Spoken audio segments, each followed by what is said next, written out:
तो पहले सबसे पहले तो आपको यही पता होना चाहिए कि व्हाट इज कॉन्स्टिट्यूशन। कॉन्स्टिट्यूशन क्या है? तो हम डिफाइन करते हैं कॉन्स्टिट्यूशन को कि constitution is a legal document. ये क्या है? एक लीगल डॉक्यूमेंट है जो basically shows a fundamental law of the country. Fundamental law of the country. अब किसी भी कंट्री को गवर्न करने के लिए you need some rules, some regulations, कुछ बेसिक लॉज का आपको होना चाहिए कि कंट्री किन प्रिंसिपल्स के ऊपर गवर्न की जाएगी। तो ये जो अब ये लॉज, रूल्स, रेगुलेशन, ये सारी चीजें आती कहां से हैं? ये आपकी आती हैं कॉन्स्टिट्यूशन से। सो अब जब हम फंक्शंस ऑफ कॉन्स्टिट्यूशन पढ़ेंगे तो हमें और डिटेल में अंडरस्टैंडिंग होगी कि what is basically constitution. Detail में कॉन्स्टिट्यूशन है क्या, हमें बताता क्या है। अब है क्या? सो this is a legal document. Legal document जो बेसिकली एक तरह का एक फंडामेंटल लॉ है कंट्री का, और कंट्री किस तरह से गवर्न की जाएगी वो सारी चीजें बेसिकली कौन बताता है? वो बताता है इंडिया का कॉन्स्टिट्यूशन। अब इंडिया का किसी भी कंट्री का जो कॉन्स्टिट्यूशन हो सकता है, पॉलिटिकल साइंस या इंडियन पॉलिटी जब भी हम पढ़ते हैं, वो पढ़ने के लिए we need basic idea of state, कि स्टेट क्या होती है, व्हाट इज स्टेट। हम क्या जम्मू एंड कश्मीर, पंजाब, हरियाणा, हम इन स्टेट्स की बात कर रहे हैं? State with capital S. Capital S से जो स्टेट हम जब लिखते हैं, so this is for the India as a state, USA as the state. तो नेशन स्टेट का कॉन्सेप्ट जब हमारा मॉडर्न एरा स्टार्ट हुआ, सो उसी के साथ मकाइवली का मॉडर्न ये नेशन स्टेट का कॉन्सेप्ट आ गया, और वो कहता है कि नेशन स्टेट क्या है। तो स्टेट, नेशन स्टेट समझने से पहले वी शुड नो कि व्हाट इज स्टेट, स्टेट क्या होती है। तो कहता है स्टेट बेसिकली क्या है? स्टेट एक पॉलिटिकल एंटिटी है। कोई एंटिटी होती है, बट ये किस तरह की एंटिटी है? ये एक पॉलिटिकल एंटिटी है।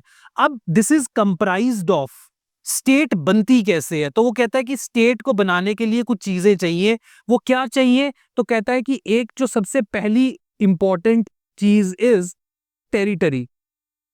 अब कोई एरिया होगा, कोई टेरिटरी होगी, ठीक है। अब वो territory should be on earth, ठीक है, नॉट ऑन स्पेस। तो एक टेरिटरी होगी, उस टेरिटरी में रहने वाले कुछ लोग होंगे, जैसे वहां की पॉपुलेशन, वहां कुछ पॉपुलेशन रह रही होगी, लोग रह रहे होंगे। ये जो पॉपुलेशन है, this should be governed by, वहां पे एक गवर्नमेंट होनी चाहिए। So there need to be a government, एक गवर्नमेंट होगी। और इसके साथ साथ एक चीज इसमें और होगी कि यहां ये जो स्टेट होगी ये सॉवरन होगी, सॉवरेनिटी का प्रिंसिपल अप्लाई होना चाहिए ना। व्हाट, बाकी सारी चीजें तो हमें पता ही है कि टेरिटरी क्या है, पॉपुलेशन क्या है, गवर्नमेंट क्या है, बट सॉवरेनिटी में हमें कंफ्यूजन हो सकती है कि व्हाट इज सॉवरेनिटी। देखो, सॉवरेनिटी होता है सुप्रीम। अगर आप इसका इंग्लिश मतलब मीनिंग देखने की कोशिश करोगे, सो दिस इज सुप्रीम। अब सुप्रीम मतलब कि ये जो इंडियन स्टेट है विजावी अदर स्टेट्स, जितनी, अगर India vis-a-vis USA, India vis-a-vis Pakistan, India जो है वो सुप्रीम है अपने रिलेशंस को लेके। मतलब इंडिया के अंदर क्या होगा, इंडिया का रिलेशन बाकी कंट्रीज के साथ क्या होगा, दिस, ये जो है इसका डिसीजन मेकिंग जो अथॉरिटी है वो किसके पास होगी? इंडिया के पास खुद होगी। यूएसए नहीं बता सकता कि इंडिया को क्या करना है। तो हर जो जब भी स्टेट में पॉपुलेशन, टेरिटरी और गवर्नमेंट तो है ही है, लेकिन ये जो गवर्नमेंट है ये सॉवरन है। तो जब सॉवरेनिटी का प्रिंसिपल उसके साथ जुड़ जाता है तो हम उसको बोलते हैं स्टेट। अब ये एक स्टेट है, ठीक है। और स्टेट सॉवरेनिटी सुप्रीम, तो ultimately India is supreme, supreme vis-a-vis India only, not बाकी कंट्री। तो जैसे पाकिस्तान अपने आप में सॉवरन स्टेट है, पाकिस्तान को इंडिया के साथ रिलेशन कैसे रखने हैं ये पाकिस्तान डिसाइड करेगा, यूएसए को कैसे रखने हैं ये यूएसए डिसाइड करेगा। लेकिन इंडिया को पाकिस्तान के साथ रिलेशन कैसे रखने हैं, इंडिया के अपनी टेरिटरी के ऊपर किसका कंट्रोल होगा? तो इंडियन स्टेट का कंट्रोल होगा, ठीक है। इंडियन स्टेट जो है वो यहां पे रूल करेगी। तो ये सारी चीजें मिला के क्या बनता है? स्टेट। अब इफ दिस इज स्टेट, तो हमारे पास एक नया नेक्स्ट कॉन्सेप्ट आता है, व्हाट इज नेशन। नेशन क्या है? अगर स्टेट ये है तो नेशन क्या है? तो नेशन बेसिकली, अगर आपकी स्टेट एक पॉलिटिकल कॉन्सेप्ट है, एक पॉलिटिकल एंटिटी है, तो नेशन आपकी फिलोसॉफिकल कॉन्सेप्ट है। This is a philosophical concept. अब फिलोसॉफिकल कॉन्सेप्ट क्यों है?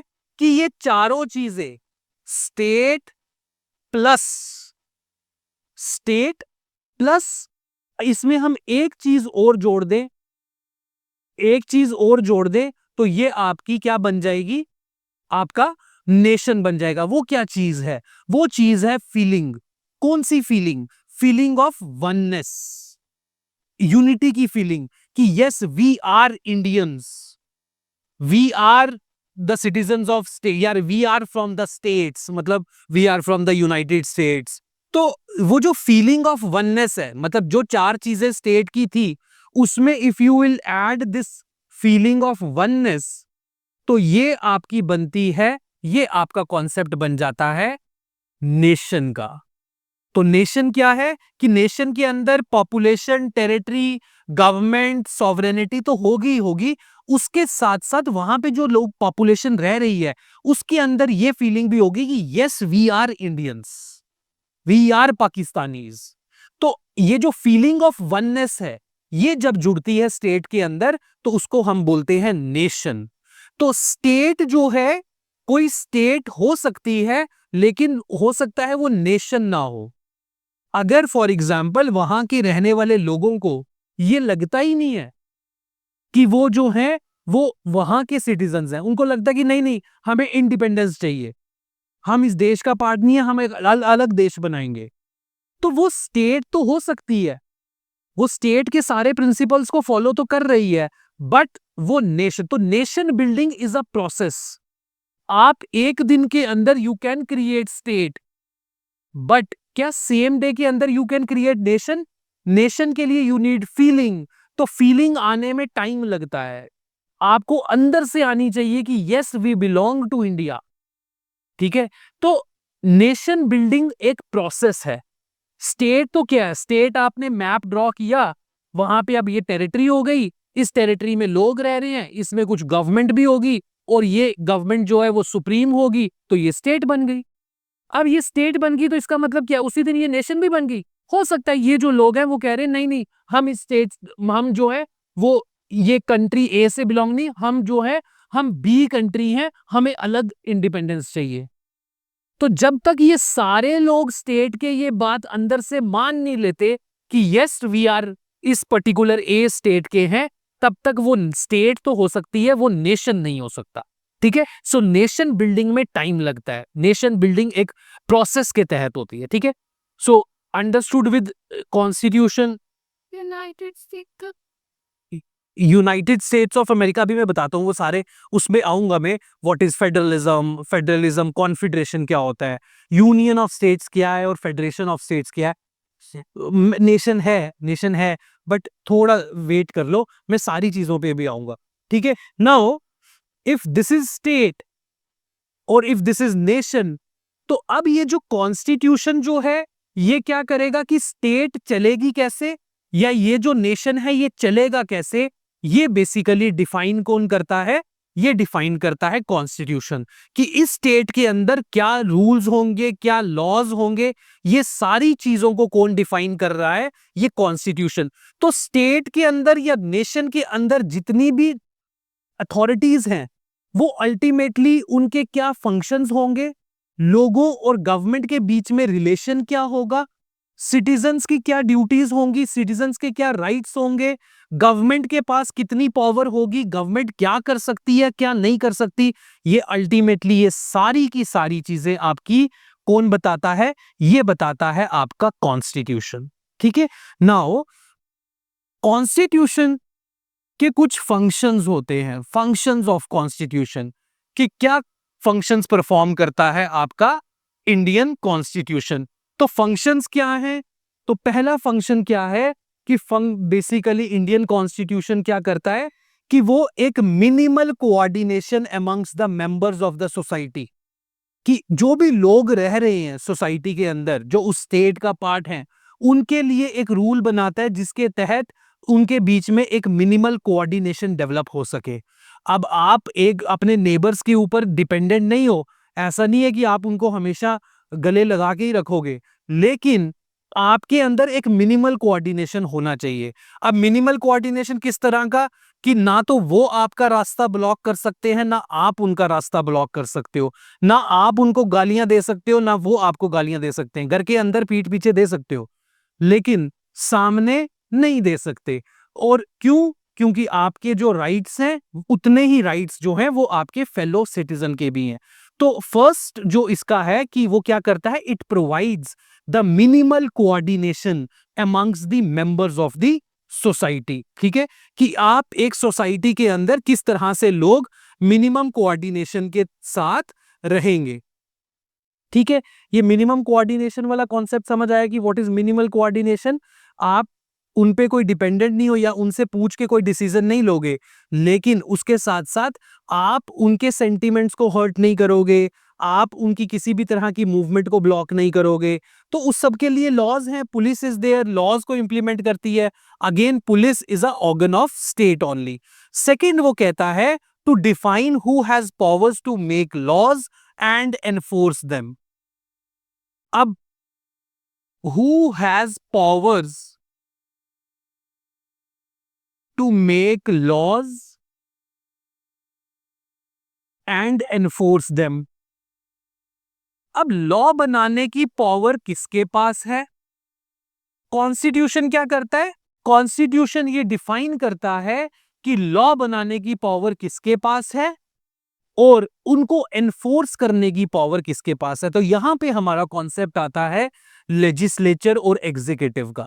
तो कॉन्स्टिट्यूशन ये कहता है कि लॉ बनाने की पावर किसके पास है? लॉ बनाने की पावर है लेजिस्लेचर के पास। अब अगर लॉ बनाने की पावर लेजिस्लेचर के पास है, तो व्हाट इज दिस लेजिस्लेचर? ये लेजिस्लेचर है क्या? What is this legislature? तो आप हर 5 साल के बाद जनरल इलेक्शंस में पार्टिसिपेट करते हो और वोट डाल के अपने रिप्रेजेंटेटिव्स को चुन के पार्लियामेंट में भेजते हो, लोकसभा के स्पेशली मेंबर्स। तो लेजिस्लेचर क्या है?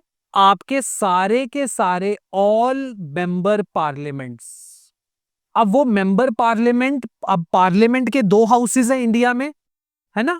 पार्लियामेंट के 2 हाउसेज हैं, एक हाउस है लोकसभा और दूसरा हाउस है राज्यसभा। इन दोनों को हम बाद में अभी एक्सप्लेन करेंगे, बट पहले देखते हैं कि पार्लियामेंट के अंदर क्या क्या आता है। ऐसे अगर टेक्निकली हम देखें तो parliament is comprised of president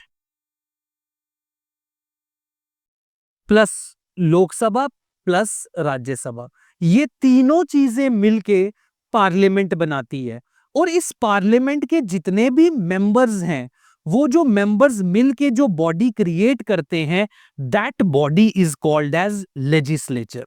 अगर ये सारे के सारे मेंबर्स जो हैं वो लेजिस्लेचर का पार्ट हैं, तो देन एग्जीक्यूटिव का पार्ट कौन है? Who is executive? तो सेकंड वो बात। तो अभी वो जो कह रहा है कि who has the power to make law, तो कॉन्स्टिट्यूशन ये कहता है कि लॉ बनाने की पावर किसके पास है? लॉ बनाने की पावर जो है वो लेजिस्लेचर के पास है।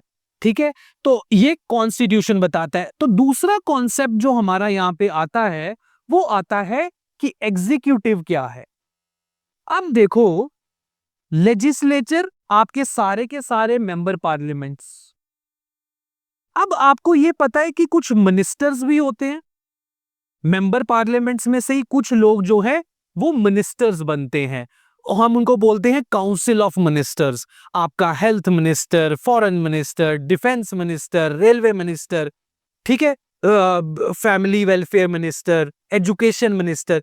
तो ये जो सारे काउंसिल ऑफ मिनिस्टर्स हैं, ये सारे मिलके मेंबर पार्लियामेंट नहीं, only ministers, only council of ministers. So ये जो काउंसिल ऑफ मिनिस्टर्स हैं, ये जो सारे मिलके एक बॉडी क्रिएट करते हैं, इसको हम बोलते हैं एग्जीक्यूटिव। अब हम क्या ये कंक्लूड कर सकते हैं कि all executive members are members of legislature? But all members of legislature are not members of executive. क्या हम ये कंक्लूड कर सकते हैं? क्यों? क्योंकि देखो, सबसे पहले आपकी क्या बनेगी? सबसे पहले आपकी लेजिस्लेचर बनेगी। सपोज इस लेजिस्लेचर में इसके मेंबर्स कितने हैं? इसके मेंबर्स हैं सपोज 500। अब क्या सारे के सारे 500 मेंबर्स मिनिस्टर्स भी होंगे? मिनिस्टर्स तो कम ही होते हैं। अब मिनिस्टर्स अगर कम होते हैं, यूजुअली रूल इज कि 10% जो है लेजिस्लेचर के वो मिनिस्टर बनते हैं। तो मतलब इसका 10% कितना हो गया? इसका 10% हो गया 50। तो 50 जो होंगे वो मिनिस्टर्स होंगे। अब ये जो मिनिस्टर्स हैं 50, ये body is called as executive. लेकिन अगर आप ये चीज देखो कि ये 50 जो है वो लेजिस्लेचर का भी पार्ट है, क्योंकि एग्जीक्यूटिव निकली कहां से? निकली तो लेजिस्लेचर के अंदर से ही। तो एग्जीक्यूटिव इंडिया के अंदर एग्जीक्यूटिव का पार्ट बनने के लिए पहले you should be a part of legislature. आप इलेक्शन जीत के मेंबर पार्लियामेंट बनोगे तभी तो उनमें से कोई मिनिस्टर बनेगा। तो मतलब सारे के सारे executive members are members of legislature, but क्या सारे के सारे लेजिस्लेचर के मेंबर एग्जीक्यूटिव का पार्ट है? नहीं है। तो इसीलिए हम कंक्लूड कर रहे हैं कि all members of executive are members of legislature, but all legislature members are not members of executive. Executive क्या है? आपकी काउंसिल ऑफ मिनिस्ट्री। अब कॉन्स्टिट्यूशन क्या कहता है? कॉन्स्टिट्यूशन ये कहता है कि आपके जो एग्जीक्यूटिव के मेंबर्स हैं, जो एग्जीक्यूटिव बॉडी है, इसका फंक्शन है to enforce law, to implement the law. अब लॉ बनाया किसने? टू मेक लॉ किसका फंक्शन है? लेजिस्लेचर का फंक्शन है। बट उस लॉ को इंप्लीमेंट कौन करवाएगा? उसको इंप्लीमेंट करवाएगी आपकी एग्जीक्यूटिव। अब देखो, मैं आपको एग्जाम्पल से बताता हूं कि कैसे लॉ बनता है और कैसे लॉ की इंप्लीमेंटेशन होती है। बट लेजिस्लेचर ने एक लॉ बनाया जिसका नाम है आयुष्मान भारत। एक स्कीम लाई, आयुष्मान भारत। अब पूरे पार्लियामेंट के अंदर इसकी वोटिंग हुई होगी, वोटिंग करके ये पास हुआ होगा, तब ये एक्ट बना होगा। अब ये कहता क्या है? कहता है जितने भी पुअर बीपीएल पॉपुलेशन है उसको जो है वो उसकी एक फैमिली को 5 लाख की इंश्योरेंस मिलेगी। अब ये लॉ बनाया किसने? ये लॉ बनाया लेजिस्लेचर ने, पार्लियामेंट ने, सबने मिलके बनाया। अब जब इसको इंप्लीमेंट करवाना है तो इसको इंप्लीमेंट कौन करवाएगा? आपकी ministry of health and family welfare. अब जो आपके मिनिस्ट्री ऑफ हेल्थ और फैमिली वेलफेयर हैं, वो सारे इसके पर्टिकुलर रूल्स बनाएंगे डिटेल में कि इस पे कैसे कैसे काम होगा, सारी चीजें। फिर मिनिस्ट्री ऑफ हेल्थ जो है वो ग्रांट्स मांगेगी कि हमें इतना पैसा चाहिए इसको इंप्लीमेंट करवाने के लिए। तो अब ये जो सारा काम जो उसकी इंप्लीमेंटेशन का काम है, ग्राउंड में किस तरह से इंप्लीमेंट करना है, अब ministry of health and family welfare क्या करेगी? सारे के सारे चीफ मिनिस्टर्स को बोलेगी कि अपनी अपनी स्टेट में इसको इंप्लीमेंट करो। चीफ मिनिस्टर चीफ सेक्रेटरीज को बोलेगा, चीफ सेक्रेटरी अल्टीमेटली करते करते करते पटवारी या ग्राम सेवक आपके गांव में एक कैंप लगाएंगे और बोलेंगे, अनाउंसमेंट करेंगे कि इस दिन इस जगह पे आयुष्मान भारत के कार्ड बन रहे हैं, तो आप आके प्लीज अपने कार्ड बनवा लो। अब जिन जिन के वो कार्ड बनेंगे उनको 5 लाख रुपए की इंश्योरेंस मिल जाएगी। तो एक स्कीम जो लेजिस्लेचर ने बनाई पार्लियामेंट के अंदर, उसकी इंप्लीमेंटेशन जो है वो इस तरह से हुई। तो पूरी जो इंप्लीमेंटेशन करवा रही है, जो उस पे पैसा खर्च रही है, अल्टीमेटली जो ग्रांट्स मिल रही हैं, वो सारी की सारी किसके थ्रू मिल रही है? मिनिस्ट्री ऑफ हेल्थ जो आपकी है। तो आपकी जो एग्जीक्यूटिव बॉडी है, मिनिस्टर जो है, हेल्थ मिनिस्टर जो है, वो आपको इस लॉ को इस तरह से इंप्लीमेंट करवाते हैं। ठीक है, समझ आ गया? लेजिस्लेचर का काम है खाली लॉ बनाना, एग्जीक्यूटिव का काम है उसको इंप्लीमेंट करवाना। तो सेकंड फंक्शन ऑफ कॉन्स्टिट्यूशन जो कहता है कि who has the power to make law and who has the power to enforce law, ये कौन बताता है? ये कॉन्स्टिट्यूशन बताता है। थर्ड फंक्शन क्या है कॉन्स्टिट्यूशन का? तो वो कहता है to set some limits on what state can impose on its citizens. तीसरा फंक्शन क्या है? To set some limits on the powers of the state. Powers of the, अब जो हमने स्टेट का कॉन्सेप्ट पढ़ा, अब आपको लगाओ कि क्या, कौन सी स्टेट? कि स्टेट की पावर्स अनलिमिटेड ना हो जाएं, स्टेट डिक्टेटरशिप पे ना उतर जाए। अगर स्टेट के पास एब्सोल्यूट पावर्स होंगी तो वो तो मोनार्की भी बन सकती है ना, उसकी जो मर्जी होगी वो करेगी। लेकिन पावर, स्टेट की पावर्स को चेक में रखने के लिए कि स्टेट एब्सोल्यूट ना हो जाए, उस एब्सोल्यूट से रोकने के लिए कॉन्स्टिट्यूशन बेसिकली क्या करता है? वो स्टेट की पावर्स को लिमिटेड करता है, कि स्टेट बताता है कि स्टेट ये कर सकती है और स्टेट ये नहीं कर सकती। ये भी फंक्शन किसका है? ये भी कॉन्स्टिट्यूशन का है। स्टेट कोई एब्सोल्यूट नहीं है। अगर स्टेट एब्सोल्यूट हो जाए तो फिर तो अपनी मनमर्जी से कुछ भी करेगी। बट कुछ चीजें आपको पता है, हम आगे पढ़ेंगे, कुछ चीजें स्टेट नहीं कर पाती, चाह के भी नहीं कर पाती। अभी स्टेट ने फॉर्म लॉज लाए थे, एग्रीकल्चर में इंप्लीमेंट किए थे, बाद में उसको वापस लेने पड़ गए। क्या मजबूरी थी गवर्नमेंट की कि उसको वापस लेने पड़ गए? तो कुछ इस तरह के कॉन्स्टिट्यूशन के अंदर प्रोविजंस आर देयर जिनकी वजह से वो फोर्स हो गई कि उसको वापस लेने पड़ गए।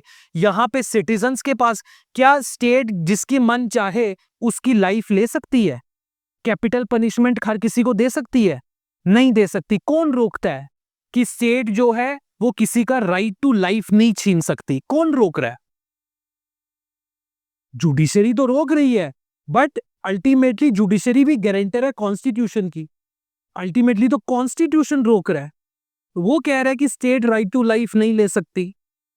स्टेट जो है वो हर किसी को फ्रीडम ऑफ स्पीच, आप गवर्नमेंट को क्रिटिसाइज करो, कोई फर्क नहीं पड़ता। सेम आप सऊदी अरेबिया में कर सकते हो जहां पे स्टेट एब्सोल्यूट है? नहीं कर सकते। तो ये some limits on the powers of the state, जो जब आप 11th क्लास की एनसीईआरटी पढ़ोगे ये सारे फंक्शंस वहां पे लिखे हुए हैं। वो कहता है it reflects the ideology and philosophy of a nation state. It reflects the ideology and philosophy of a nation state. एक नेशन स्टेट की आइडियोलॉजी क्या होगी, उसकी फिलॉसफी क्या होगी, वो भी कौन बताता है? कॉन्स्टिट्यूशन बनाता है। आइडियोलॉजी क्या हो सकती है? आइडियोलॉजी में सेकुलरिज्म हो सकता है। इंडियन कॉन्स्टिट्यूशन ये बताता है कि इंडिया जो है वो सेकुलरिज्म में बिलीव करती है। तो क्या इंडिया के अंदर किसी एक पर्टिकुलर रिलीजन को प्रमोट किया जाता है या सब रिलीजन एक जैसे हैं? सभी रिलीजन एक जैसे हैं। तो ये जो इंडियन स्टेट सेकुलर है, ये कहां से पता चलता है? ये कॉन्स्टिट्यूशन से पता चलता है। इंडिया की जो स्टेट होगी वो लोगों का वेलफेयर करेगी। Indian state is a welfare state. ये कैसे पता चलता है? तो अगेन कॉन्स्टिट्यूशन में कुछ आर्टिकल्स, कुछ प्रोविजंस ऐसे हैं जो कहते हैं कि इंडियन स्टेट वेलफेयर स्टेट होगी। इंडिया के अंदर जो है इंडिया जो है, इंडियन स्टेट जो है वो रिपब्लिक है। ये कैसे पता चलता है? Again constitution. क्यों? क्योंकि head of the state India के अंदर इलेक्टेड है। हमने देखा कि बेसिकली क्या होता है कि आप किसी भी स्टेट का एक हेड होता है। अब ये जो हेड ऑफ द स्टेट है, ये हेड ऑफ द स्टेट आता किस तरह से है? इसका प्रोसेस क्या है? क्या वो इलेक्ट होके आ रहा है या वो हेरिडिटरी बेसिस के ऊपर चुना जा रहा है? मतलब राजे का बेटा राजा, उसका बेटा राजा, उसका बेटा राजा। क्या इस प्रोसेस से आ रहा है या वो किसी तरह से डायरेक्ट इनडायरेक्ट इलेक्शन से आ रहा है? अगर तो वो इलेक्ट होके आ रहा है तो हम ऐसे पॉलिटिकल सिस्टम को कहते हैं रिपब्लिक। बट अगर वो हेरिडिटरी प्रोसेस से आ रहा है तो उसको हम बोलते हैं मोनार्की। जैसे सऊदी अरेबिया में किंग का बेटा किंग, यूके के अंदर जो किंग है वो एक ही फैमिली से आई जा रहे हैं और वो जो है वो उनके हेड ऑफ द स्टेट है। इंडिया के केस में हेड ऑफ द स्टेट कौन है? Head of the state India में किसको बोलते हैं? Head of the state India में हम बोलते हैं प्रेसिडेंट को। अब ये जो प्रेसिडेंट है ये इलेक्ट होके आता है या एक ही फैमिली से है? ये इलेक्ट होके आ रहा है ना? अब चाहे हम उसमें वोट में पार्टिसिपेट नहीं करते, हमारे रिप्रेजेंटेटिव्स उसको चुनते हैं, बट सिंगल फैमिली से तो नहीं आ रहा। अब सिंस अगर वो सिंगल फैमिली से नहीं आ रहा तो उसको इलेक्ट होके आ रहा है, तो ऐसे पॉलिटिकल सिस्टम को हम कहते हैं रिपब्लिक। बट अगर आप यूके के अंदर देखोगे तो यूके के अंदर जो किंग है वो एक ही फैमिली से आ रहा है, उसका बेटा आगे। तो यूके के अंदर जो हेड ऑफ द स्टेट है, head of the state in कहां पे? यूके में। वो क्या है? वो हेरिडिटरी बेसिस के ऊपर है और वो कौन है? वो किंग है। तो वो जो किंग है जो हेरिडिटरी बेसिस के ऊपर आ रहा है वो हेड ऑफ द स्टेट है उनका। इसलिए हम यूके के पॉलिटिकल सिस्टम को कहते हैं UK is a constitutional monarchy. UK क्या है? UK constitutional monarchy.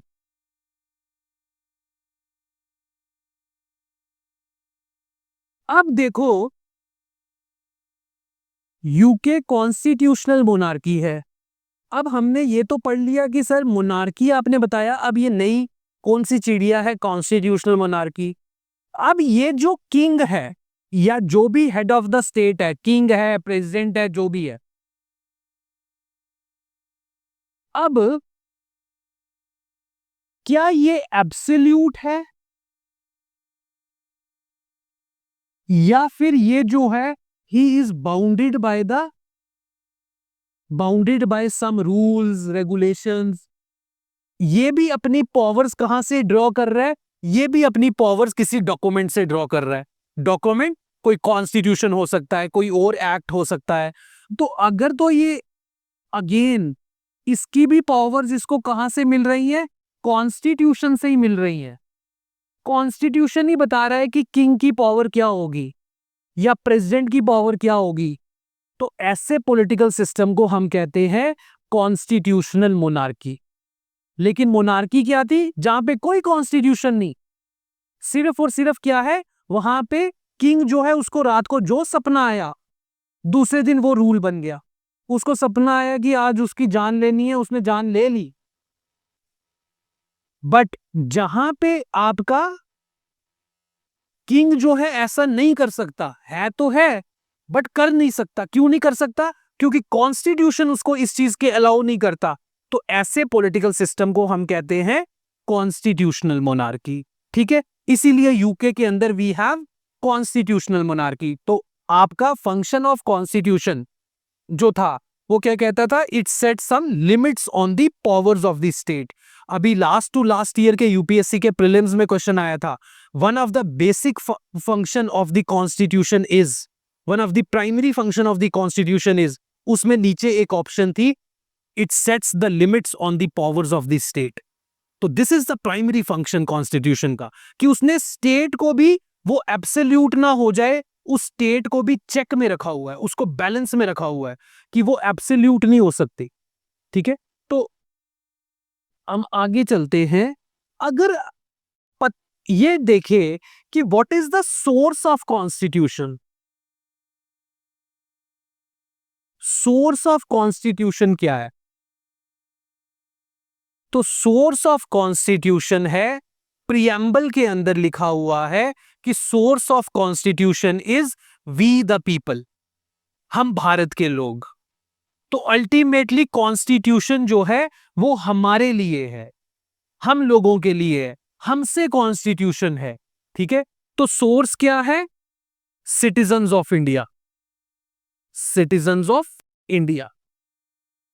अब इफ यू अंडरस्टूड कि what is constitution, what is state, what is nation, what are the function of constitution, then आपका एक नया कॉन्सेप्ट है, that is the concept of rule of law.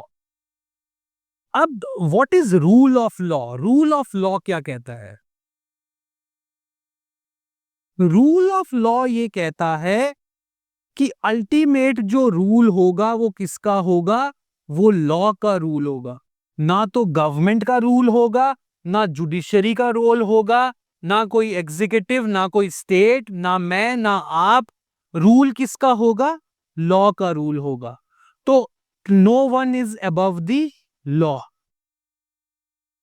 So ये क्या कहता है? No one is above the law. Law से ऊपर कुछ भी नहीं है। No one is above the law. तो concept of rule of law क्या कहता है? कि जो हर कोई आदमी, everyone is same before the law.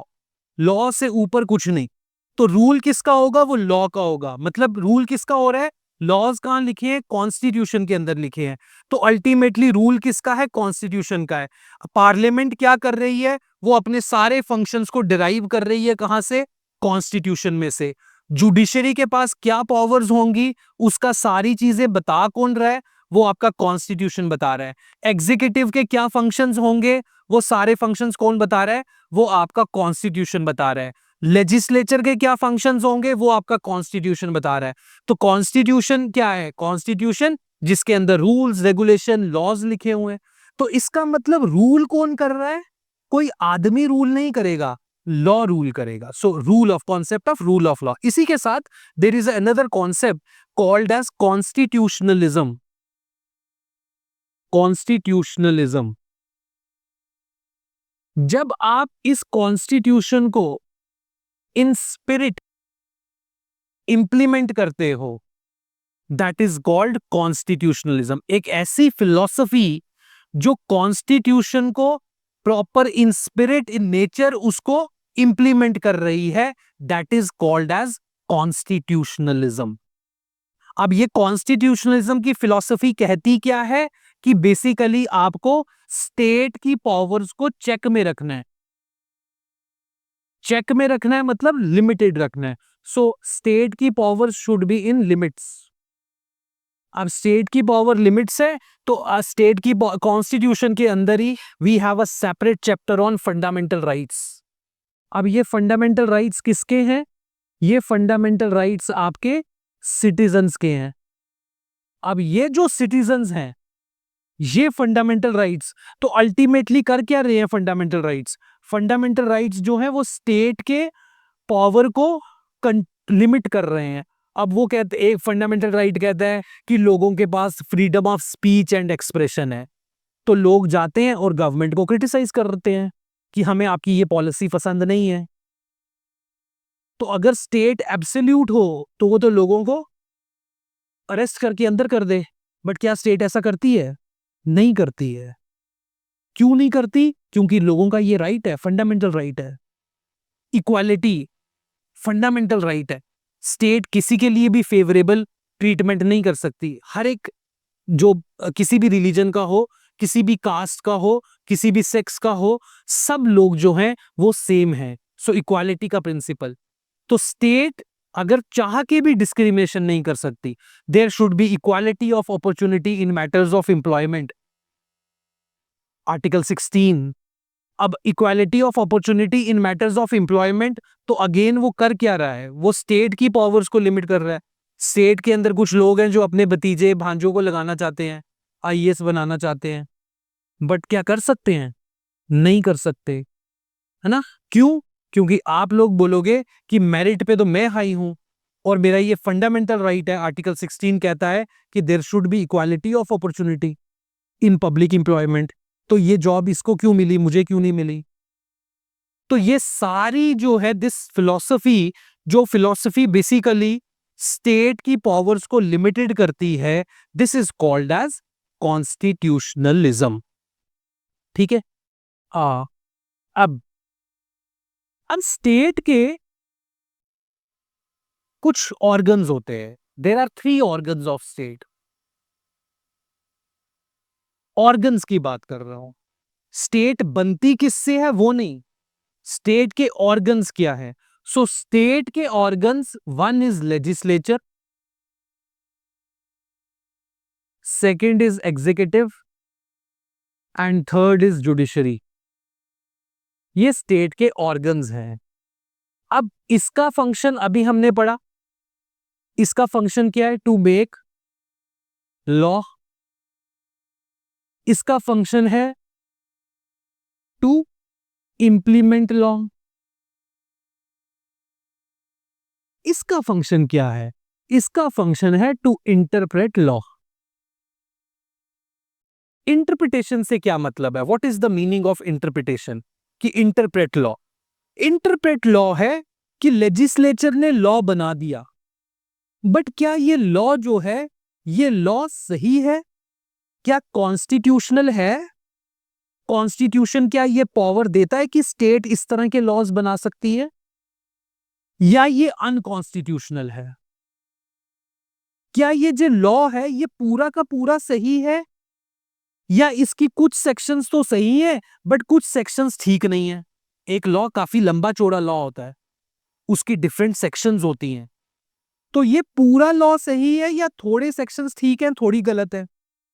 ये जो सारी डिबेट है, ये जो सारी इंटरप्रिटेशन है, ये इंटरप्रिटेशन कहां होती है? ये इंटरप्रिटेशन जुडिशरी में होती है। तो जुडिशरी के पास article 13 of Indian constitution, not yes, article 13 of Indian constitution judiciary को जुडिशियल रिव्यू की पावर्स देता है।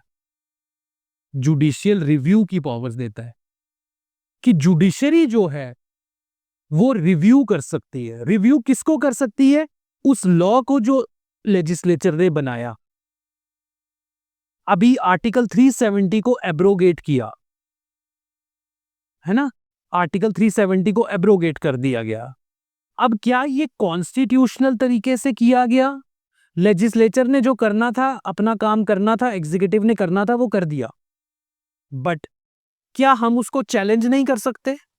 क्या जो पार्लियामेंट के पास ये पावर है लॉ बनाने की, क्या ये पावर एब्सोल्यूट पावर है पार्लियामेंट के पास? क्या इसके ऊपर भी कोई लिमिटेशंस हैं? तो कॉन्स्टिट्यूशन कहता है यस, पार्लियामेंट की ये जो लॉ बनाने की पावर्स हैं ये एब्सोल्यूट नहीं है। जुडिशरी के पास जुडिशियल रिव्यू करने की पावर भी है। आर्टिकल 13 जुडिशरी को जुडिशियल रिव्यू करने की पावर देता है, और वो रिव्यू क्या करती है कि ये जो आर्टिकल 370 को एब्रोगेट किया गया, क्या ये पार्लियामेंट ने जिस तरीके से किया जाना चाहिए था, जो कॉन्स्टिट्यूशन के अंदर जो प्रोसेस लिखा गया है, क्या उसी प्रोसेस से किया है या अनकॉन्स्टिट्यूशनल तरीके से किया है? अब मैं और आप इस चीज को डिसाइड नहीं कर सकते। ये सारा ये डिसाइड कौन कर सकता है? ये पावर जुडिशरी के पास है। तो इंटरप्रिटेशन ऑफ द लॉ का जो फंक्शन है या जो पावर है वो किसके पास है? वो जुडिशरी के पास है। ऐसी बहुत सारी एग्जांपल्स हैं जहां पे पार्लियामेंट ने या लेजिस्लेचर ने तो लॉ बनाया, लेकिन उसको जुडिशरी ने खारिज कर दिया, या लीगल लैंग्वेजेस में हम उसको बोलते हैं कि जुडिशरी ने उसको स्टक डाउन कर दिया, उसको अनकॉन्स्टिट्यूशनल डिक्लेयर कर दिया, उसको इनवैलिड डिक्लेयर कर दिया।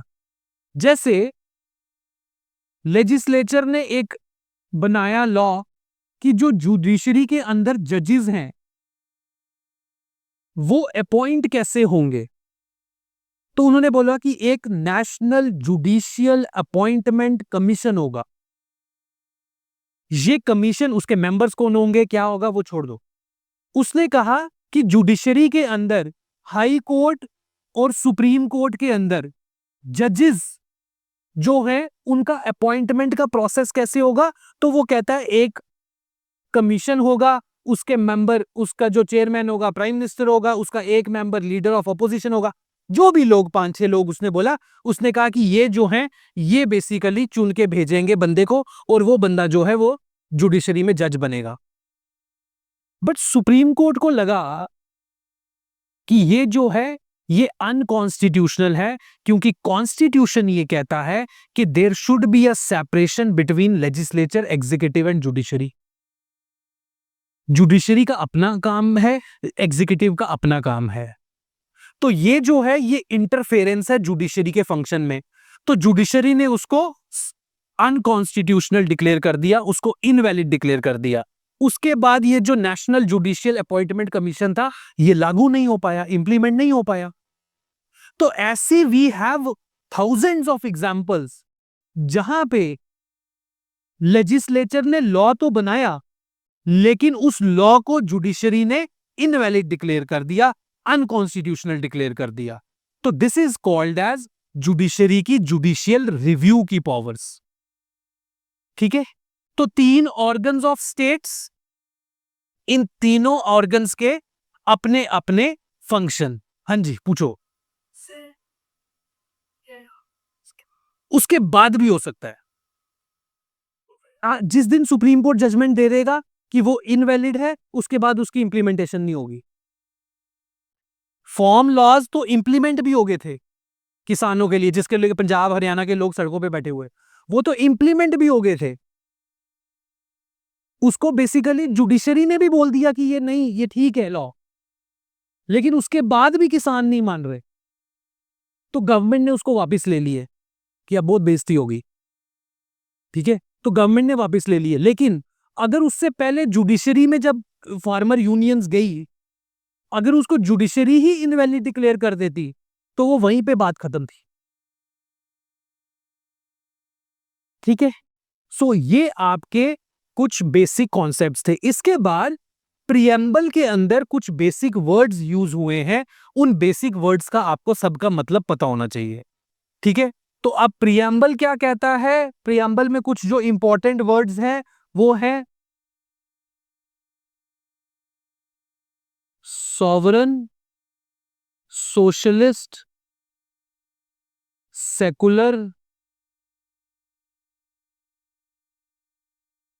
रिपब्लिक। इसके अलावा we have liberty, equality, fraternity, justice, integrity.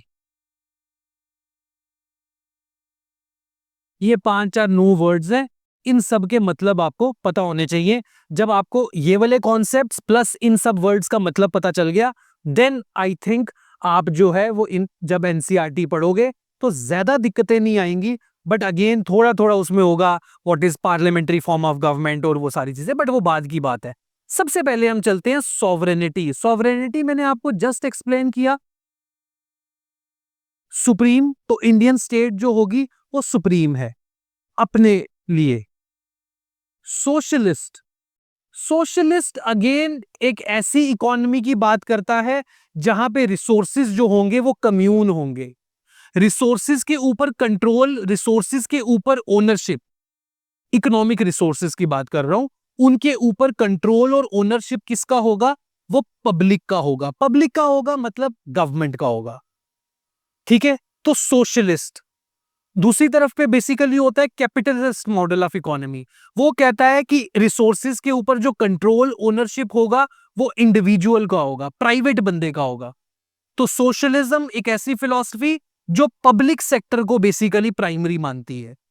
We have secular, तो आपको पता है कि स्टेट जो होगी वो सेकुलर होगी, उसके लिए सारे के सारे रिलीजन एक जैसे हैं, वो किसी भी रिलीजन के अंदर इंटरफेरेंस नहीं करेगी। बट इंटरफेरेंस नहीं करेगी, कब तक नहीं करेगी? जब तक उस रिलीजन के अंदर कोई डिस्क्रिमिनेटरी प्रैक्टिस नहीं होगी। अब डिस्क्रिमिनेटरी प्रैक्टिस का मतलब है कि फॉर एग्जाम्पल कल कोई भी रिलीजन है, रिलीजन ए, आजकल एग्जाम्पल देते हुए भी डर लगता है, रिलीजन ए, उस रिलीजन ए के अंदर विमेन को जो है वो मेल जो है मना कर देते हैं, you can not enter the temple या कोई भी प्लेस ऑफ वर्शिप। तो this is a discriminatory practice. एक सेक्शन ऑफ पॉपुलेशन डिस्क्रिमिनेशन कर रही है दूसरी सेक्शन के, यहां पे स्टेट इंटरफेयर कर सकती है। बट ये जो रिलीजियस डिनोमिनेशन है, ये जो रिलीजियस इंस्टीट्यूशन है, ये सुबह कितने बजे खुलेगा, पूजा किस तरह से होगी, उसके लिए कपड़े कौन से अलाउड हैं, ये सारी चीजें रिलीजन की इंडिपेंडेंस है, वो कर सकती है। बट रिलीजन जो भी चीज को इंप्लीमेंट करेगी वो सबके लिए बराबर करेगी, उसमें कोई डिस्क्रिमिनेशन नहीं होनी चाहिए। सो दिस इज सेकुलरिज्म। रिपब्लिक का मतलब मैंने आपको बता दिया। Now what is liberty? तो लिबर्टी देखो, लिबर्टी क्या है? लिबर्टी है absence of restraints. Absence of restraints. Liberty is absence of restraints. मतलब क्या सिर्फ ये लिबर्टी है कि हमने सबको बोल दिया कि आपने जहां घूमना फिरना है, जो पढ़ना है, जो करना है वही करो, स्टेट आपको कुछ नहीं करेगी? या फिर फॉर एग्जाम्पल अगर आपको कोई चैलेंज है, उस चैलेंज को दूर करने में भी स्टेट हेल्प करेगी? जैसे सपोज ये एक दीवार है, नाउ इस दीवार पे मतलब इसके उस साइड पे कोई मैच चल रहा है और एक आदमी है जिसकी हाइट इज दिस, तो वो तो नहीं देख पा रहा। एक आदमी की हाइट यहां तक तो पहुंच गया, बट अगेन मैच देखने के लिए उसको उस साइड देखना है, नहीं देख पा रहा। एक आदमी की हाइट ये है, अब वो क्लियरली देख रहा है, बट स्टेट ये कहे कि यार मैंने तो किसी को रोका नहीं, जिसकी हाइट पहुंचती है देख लो, जिसकी नहीं पहुंचती वो भी देख के जो करना है करो, मैं किसी को कुछ नहीं कह रही, सब अलाउड है मैच देखने के लिए। Is this a liberty? कि स्टेट तो कुछ नहीं रोक रही किसी को, अब तुम्हारी हाइट नहीं है तो उसमें स्टेट क्या करे? तो वो कहता है कि state liberty is not this, liberty is absence of restraints. अब इसके लिए रिस्ट्रेंट क्या है? इसकी हाइट थोड़ी कम है, तो state will bring the tool, कि तेरे को एक टूल देते हैं, इसके ऊपर खड़ा हो जा तो मैच देख ले। इसको थोड़ा और छोटा टूल दिया, इसको ऊपर करके, अब नाउ ये सबको इक्वल अपॉर्चुनिटी मिली है मैच देखने के लिए। तो स्टेट ने किया क्या? स्टेट ने इनके आगे जो रिस्ट्रेंट्स थे उनको निकाला और उनको एक प्लेटफॉर्म प्रोवाइड किया, so that they can also enjoy there liberty of watching a match. अब वो अपना मैच तीनों बंदे आराम से देख रहे हैं। इसीलिए जो down trodden section of the society थी, जो basically weaker section of the society थी, उसके लिए जो आपके, अब वो आप स्टेट बोले कि ठीक है अब मैंने एक काम किया है, मैं everyone has equal opportunity in employment, but खाली इक्वल अपॉर्चुनिटी देने से काम चल जाएगा क्या? अब एक जो है वो उसके पास ही और she is full of resources, वो वाजीराम में कोचिंग ले, किसी भी इंस्टीट्यूट में ले, दिल्ली में पढ़े, कहीं भी पढ़े। दूसरे बेचारे किसी पहाड़ पे बैठे हुए हैं, उसके बच्चे हैं, तो उन दोनों को हम बोले कि दोनों एक ही प्लेटफॉर्म पे एक ही तरह से ट्रीट किए जाएंगे, उनका मेरिट इक्वल होगा। तो क्या वो दोनों एक दूसरे के साथ कॉम्पीट कर पाएंगे? कभी भी नहीं कर पाएंगे। एक्सेप्शंस हो सकती हैं, बट इन जनरल नहीं हो पाएगा। तो स्टेट हो सकता है, क्योंकि वो सेक्शन थोड़ी वीकर सेक्शन है, उसको कोई रिजर्वेशन का बेनिफिट देके, उसके लिए कोई टूल लाके उसको वो कर सकती है। This is called as liberty, absence of restraints. Now if this is liberty, what is equality? Equality तो आपको पता ही है, सब बराबर है। हाँ, but equality amongst equals only, not unequals. दो लोग जो, सो यहां पे दो कॉन्सेप्ट आते हैं, उसको बाद में हम पढ़ेंगे डिटेल में, कि दो concept, equality before law and equal opportunity. What is second concept? Equality before law and equal opportunity of law, नहीं sorry, equal protection of law. Yes, so equality before law and equal protection of law. तो ये दोनों principles क्या हैं ये हम बाद में, यू जो अभी के लिए यू कैन अंडरस्टैंड कि there should be an equality. So liberty, equality, fraternity. What is fraternity? Fraternity is brotherhood. हम सब बचपन में प्रेयर्स कर चुके हैं, वो होती थी ना प्रेयर, हम सब भारतवासी भाई बहन हैं, तो वो प्रेयर्स, सो वो क्या करती थी? Spirit of brotherhood, spirit of fraternity को प्रमोट करती थी। सो इक्वालिटी, लिबर्टी, फ्रेटर्निटी, इंटेग्रिटी, एकजुटता। तो सारा का सारा देश इज इकट्ठा है, इंटीग्रिटी ऑफ नेशन आपको बढ़ानी है, यूनिटी बढ़ानी है, ठीक है। तो this is the meaning of, सारे कॉन्सेप्ट्स हो गए, लिबर्टी, इक्वलिटी, फ्रेटर्निटी, जस्टिस। तो इंडियन कॉन्स्टिट्यूशन बेसिकली तीन तरह के जस्टिस की, व्हाट इज जस्टिस? हाँ, न्याय, न्याय इज इन हिंदी, ठीक है, कि कोई भी डिस्क्रिमिनेटरी कोई भी प्रैक्टिस नहीं होगी, सबकी हर कोई जस्ट वो। सो जस्टिस, अब इंडियन कॉन्स्टिट्यूशन तीन तरह के जस्टिस, तीन तरह के जस्टिस की बात करता है, social justice, economic justice and political justice. What is social justice? कि सोसाइटी के अंदर किसी भी तरह की कोई डिस्क्रिमिनेशन नहीं होगी on the basis of sex, religion, caste, race, कोई ऊंचा नहीं कोई नीचा नहीं। So this is social justice. What is economic justice? कि हर किसी को बिजनेस करने की, हर किसी को ऑक्यूपेशन करने की, हर किसी को इंप्लॉयमेंट की इक्वल अपॉर्चुनिटीज मिलेंगी। दिस इज आपका economic justice. Political justice, everyone has right to vote, one who is adult above the age of 18 years. But क्या 18 ईयर से ऊपर सिर्फ लड़कों को ही राइट है? लड़कियों को भी है, किसी भी रिलीजन से हो, सबको है। सो और जो भी, जिसको भी लगता है कि मैं एमएलए एमपी बन सकता हूं, तो वो इलेक्शन भी कॉन्टेस्ट कर सकता है। तो पॉलिटिकल जस्टिस, तो इंडियन कॉन्स्टिट्यूशन तीन तरह के जस्टिस की बात करता है, social justice, economic justice and political justice. So ये तीन तरह का जस्टिस जो है, ये आपका प्रीएम्बल भी बेसिकली इसके लिए बात कर रहा है। सो ये कुछ आपके बेसिक वर्ड्स हैं इंडियन पॉलिटी के अंदर, जिनका अगर आपको मीनिंग पता है तो आगे पढ़ना थोड़ा सा इजी हो जाएगा, ठीक है। इसके अलावा जो नेक्स्ट कॉन्सेप्ट्स हैं वो हम कल की क्लास में देखेंगे, और क्या कॉन्सेप्ट्स हैं, ठीक है। सो दिस इज इट।